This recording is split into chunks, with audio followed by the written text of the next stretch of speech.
खेडमध्ये उद्धव ठाकरे यांची सभा पार पडली। या सभेतून उद्धव ठाकरे यांनी शिंदेंची शिवसेना, भाजप आणि केंद्रीय निवडणूक आयोगावर सडकून टीका केलेली आहे। खेडच्या सभेतून ठाकरेंनी हल्लाबोल केलेला आहे। एकनाथ शिंदेंवर हल्लाबोल केलाय। एकनाथ शिंदेंच्या सगळ्या आमदार मंत्र्यांवर हल्लाबोल केलेला आहे। भाजपवर हल्लाबोल केलेला आहे। कुटुंब सोडून जाणारे महाराष्ट्राचं प्रतिनिधित्व काय करणार असा थेट हल्ला शिंदेंवर करण्यात आलेला आहे। शाब्दिक हल्ला चढवलाय उद्धव ठाकरेंनी एकनाथ शिंदेंवर। उद्धव ठाकरे खेडमध्ये कसा हल्लाबोल करताना दिसले आपण पाहूयात। आणि मला निवडणूक आयुक्तांना खास सांगायचे की तुमच्या डोळ्यामध्ये जर का मोतीबिंदू झाला नसेल तर शिवसेना पाहायला या। काय कोणती शिवसेना ते बघायला या। हा चुना लगाव आयोग आहे। सत्तेचे गुलाम आहेत। वरनं जे काय हुकूम येतात त्याप्रमाणे वागणारे हे त्यांचे गुलाम आहेत। हे निवडणूक आयुक्त म्हणून राहायच्या लायकीचे नाही, ते मी उघडपणाने बोलतोय। तुम्ही शिवसेना नाही फोडण्याचा प्रयत्न करत, तुम्ही मराठी माणसाच्या एकजुटीवरती घाव घालताय। तुम्ही हिंदूंच्या एकजुटीवरती घाव घालतात। जे हिंदुत्व उभं करण्यासाठी शिवसेना प्रमुखांनी अख्खं आयुष्य वेचलं, ते हिंदुत्व आज उभं राहिल्यानंतर त्याला धुमारे फुटत असताना ज्यांनी तुम्हाला साथ सोबत दिली, अरे कोण तुम्हाला विचारत होतं? गल्लीतलं कुत्र विचारत नव्हतं भाजपला? आणि तेव्हा जर का शिवसेना प्रमुख यांच्या मागे राहिले नसते उभे तर आज हे कुठे दिसले असते तुम्हाला? पण मला एक शिवसेना प्रमुखांनी शिकवले की उद्धव, ढेकणं चिरडायला तोफेची गरज नसते, ढेकणं नुसती अशीच चिरडायची असतात। यांच्यासाठी गोळीबार करण्याची गरजच नाहीत। ही ढेकणं आपलं रक्त पिऊन फुगलेली आहेत। त्यांना चिरडण्याची ताकद तुमच्या एका बोटामध्ये आहे। मतदानाच्या दिवशी एक बोट या ढेकणाला चिरडून टाकणार आहे। तोफेची काय गरज आहे? या तोफा माझ्या आहेत ना, मुलुक मैदानी तोफा आहेत। एक काली टोपीवाला होता, गेला। त्यांनी शिवाजी महाराजांचा अपमान केला, सावित्रीबाई फुलेंचा अपमान केला, तरी यांच्या शेपट्या बाहेरच येत नाहीत।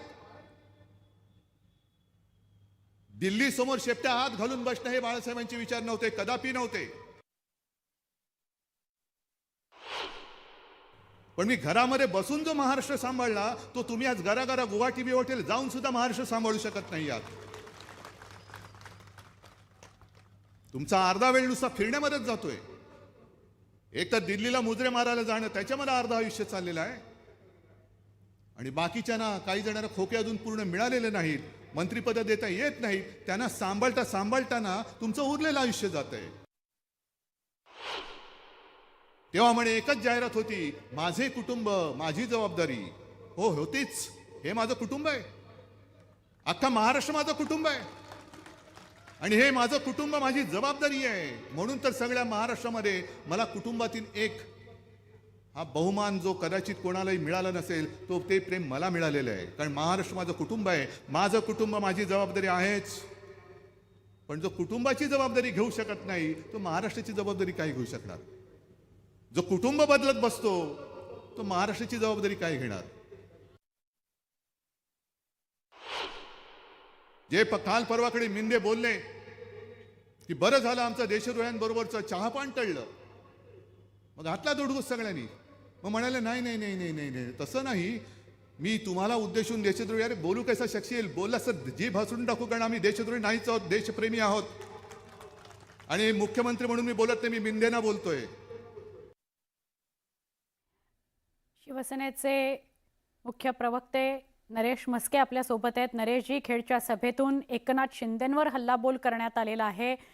जे कुटुंब बदलत बसतात ते महाराष्ट्राचं नेतृत्व काय करणार? जर आम्हाला देशद्रोही म्हणाल तर जीभ हसडून टाकू, असे शब्दप्रयोग करण्यात आलेले आहेत। काय सांगाल नरेशजी? नरेश म्हस्के यांच्याशी आपण बोलणार आहोत। खेडमध्ये एकनाथ शिंदेंवर शरसंधान साधले उद्धव ठाकरे यांनी। सगळ्या नेत्यांवर, मंत्र्यांवर शरसंधान साधलेलं आहे। भाजप एकनाथ शिंदे यंत्रणांचा वापर करून अन्याय करता आहेत असं उद्धव ठाकरे म्हणालेले आहेत. नरेश म्हस्के आपल्याबरोबर जोडले गेलेले आहेत. नरेशजी, अत्यंत जहरी टीका करण्यात आली आहे एकनाथ शिंदेंवर उद्धव ठाकरेंकडून, तुम्ही काय सांगाल? बघा, आजच्या सभेमध्ये माननीय उद्धवजी ठाकरे साहेब वेगळं काही बोललेले नाहीये. जे गेले सातत्याने गेले 6 महिने जे बोलतायत तेच या ठिकाणी बोलतायत. मुळात ते आज जे गद्दार म्हणतायत, संजय कदम म्हणून ज्यांनी कोणाचा जो प्रवेश होता हे कुठल्या पक्षात होते? राष्ट्रवादी पक्षात होते. राष्ट्रवादी पक्षामध्ये कालपर्यंत ते होते, ते आज उद्धव बाळासाहेब ठाकरे गटात आलेत. मग ती गद्दारी नाहीये का? दुतोंडी सापासारखं नाही, सगळं नरेशजी, चाललेलं जे आहे. कुटुंब बदलत फिरतात ते महाराष्ट्राचं नेतृत्व काय करणार असा थेट एकनाथ शिंदेंवर हल्लाबोल केलाय. कोणी कुटुंब बदललंय? कुटुंबाचे जे विचार होते, कुटुंबाची तत्व होती, जे शिवसेना प्रमुखांनी दिलेली, ती कोणी बदलली? कोण काँग्रेस राष्ट्रवादीच्या दावणीला लावून बसले? मांडीला मांडी लावून कोण बसले? यांनी कुटुंब बदललं. शिवसेना भाजप ही नैसर्गिक युती होती, ती बाळासाहेबांनी केली होती, हिंदुत्वासाठी केली होती. आजच्या भाषणात मिळालंय की हिंदुत्वाची एकजूट हे मोडतायत, हे हिंदुत्वाची एकजूट तोडतायत. जेव्हा काँग्रेस राष्ट्रवादीच्या वळसणीला जाऊन आपण बसलात तेव्हा ते हिंदुत्व गेलं होतं कुठे? आणि देशद्रोही आम्हाला जर म्हणाला तर जीभ हासडून टाकू असं म्हणालेत उद्धव ठाकरे. बघा, हे सुकादम जे म्हणतात आपण, तो सगळे प्रकार आहेत. हे सगळे सुकादम म्हणतात. शिवसैनिकांना खुश करण्याकरता जी उरलेली जी काही शिल्लक सेना आहे त्यांना खुश करण्याकरता ते सगळं म्हणतात. एकीकडे म्हणतात की आम्हाला धनुष्यबाणाची गरज नाही, आम्ही मशाल घेऊन चालू. पण ते सर्वोच्च न्यायालयात तुम्ही गेलात ना निवडणूक आयोगाच्या निर्णयाच्या विरोधात? नाहीये तर कशाला गेला सर्वोच्च न्यायालयामध्ये? हे बघा, हे फक्त आणि नरेशजी ते ठाकरे या आडनावाविषयी सुद्धा बोलले. स्वतःची वंशावळ सांगा, समोर आणा, ती पुढे न्या, असं सुद्धा म्हणाले.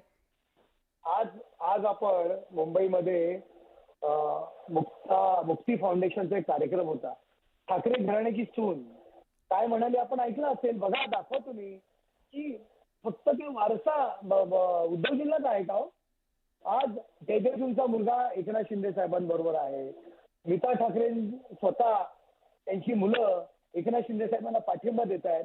मग त्यांचा वारसा नाहीये का? ते बाळासाहेबांच्या घरातले नाहीयेत का? त्यांचं आडनाव ठाकरे नाहीये का?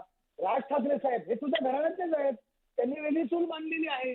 मग त्यांना ठाकरे घराण्याचा वारसा नाहीये का? फक्त यांनाच आहे? हे बघा, फक्त उरलेल्या जी काही शिल्लक सेना आहे. नक्की, म्हणजे नरेशजी, आपल्याला असं म्हणायचं आहे की कुटुंबाचा वारसा, आडनावाचा वारसा वेगळा आणि पक्षाचा वारसा वेगळा. वारसा वेगळा, विचारांचा वारसा वेगळा. नक्की नक्की नरेशजी, धन्यवाद. आपण सविस्तर प्रतिक्रिया दिलीत न्यूज 18 लोकमतला, त्याबद्दल. खेडमध्ये उद्धव ठाकरे यांनी सभा घेतली. सगळ्या महाराष्ट्रभर ते फिरणार आहेत, नागरिकांपर्यंत पोहोचणार आहेत. मात्र या सभेमध्ये त्यांनी एकनाथ शिंदे आणि भाजपवर शरसंधान साधलं. भाजप आणि शिंदेंच्या शिवसेनेनं मिशन मुंबईला सुरुवात केलेली आहे.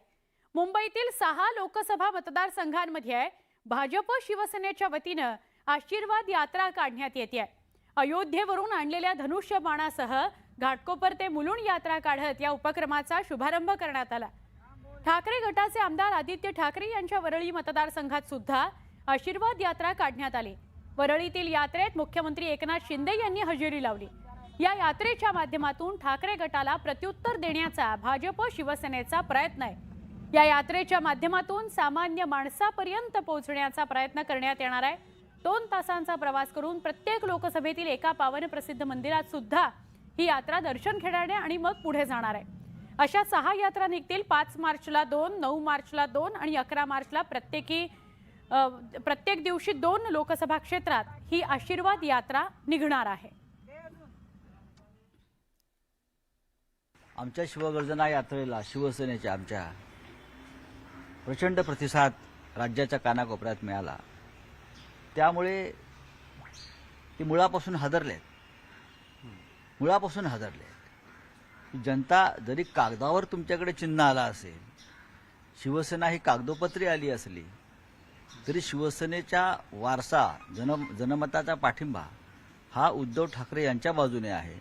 त्याच्यामुळे असल्या या यात्रा आणि त्या यात्रा तुम्ही सामील करून घेणारे पैशाच्या जोरावरचे कार्यकर्ते, त्याच्यामुळे आम्हाला काही फरक पडत नाही. उलट तुम्ही जितक्या अशा यात्रा काढाल तितकी तुमची बेमनी आणि गद्दारी लोकांपर्यंत जास्त पोहोचेल.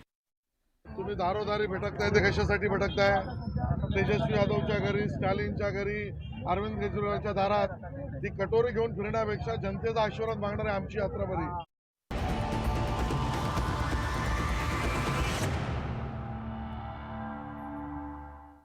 बुलेटिनमध्ये स्वागत.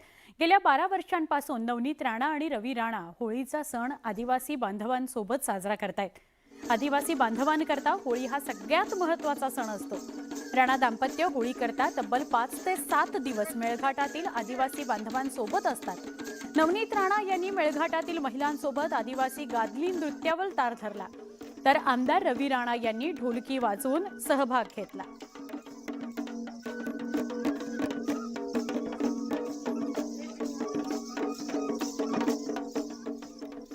बुलेटिनमध्ये पुन्हा एक छोटासा ब्रेक. पहा फक्त न्यूज 18 लोकमत विशेष.